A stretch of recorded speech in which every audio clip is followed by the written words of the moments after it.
নমস্কার বন্ধুরা, আমি রাখি স্টোরিজে তোমাদের সবাইকে স্বাগত।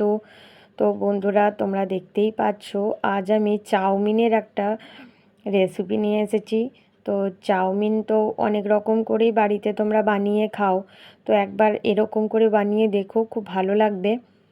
তো এর জন্য আমি চাউমিনটাকে আগের থেকে সেদ্ধ করে রেখেছি।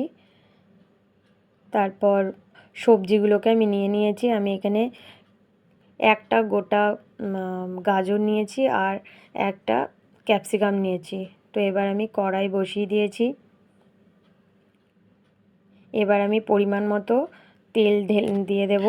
তো আমি কড়াই বসিয়ে দিয়েছি। এবার কড়াই বসিয়ে আমি পরিমাণ মতো তেল দিয়ে দিলাম। 2 টেবিল চামচ মতো আমি তেল দিয়েছি, খুব বেশি তেল দিইনি। তো আমি গাজরটা দিয়ে দিলাম। গাজরটা দিয়ে এবার একটু নাড়াচাড়া করে নেব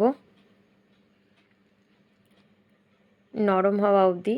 তো আমার গাজরটা ভাজা হয়ে গেছে, তো আমি ক্যাপসিকামটা দিয়ে দিলাম।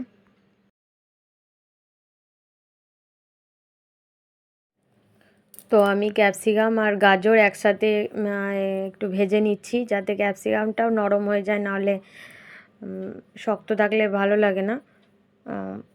তো আমি একটু নরম করে ভেজে নেব।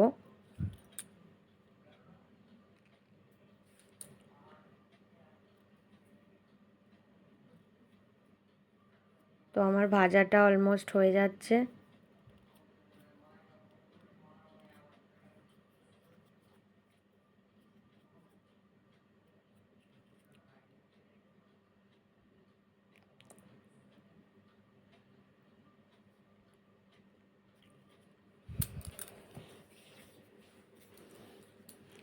আমি আবারও আরেকটু নাড়াচাড়া করে নিচ্ছি সবজিটাকে।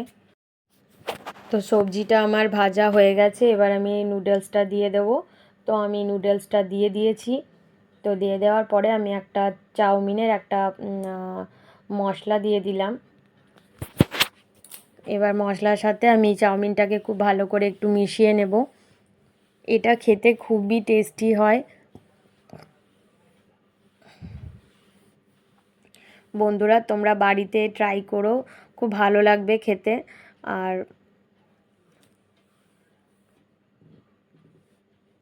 এই ভেজ নুডলসটা চিলি চিকেনের সাথে খুবই ভালো কম্বিনেশন হয়।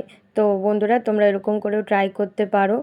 তো আমি এবার কটা সস দিয়ে দিচ্ছি। তো প্রথমে আমি একটু চিলি সস দিয়ে দিলাম। চিলি সসটা এবার মিশিয়ে নেব।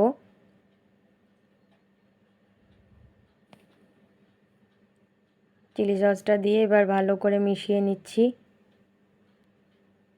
দেখতেই পাচ্ছ কত সুন্দর একটা কালার হয়েছে, আর খেতে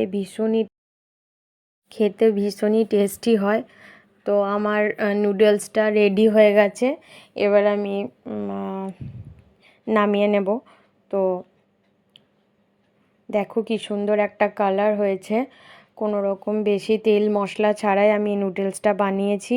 আমার ভিডিও তোমাদের ভালো লাগলে প্লিজ লাইক করো, কমেন্ট করো, অ্যান্ড চ্যানেলটাকে সাবস্ক্রাইব করে দিও।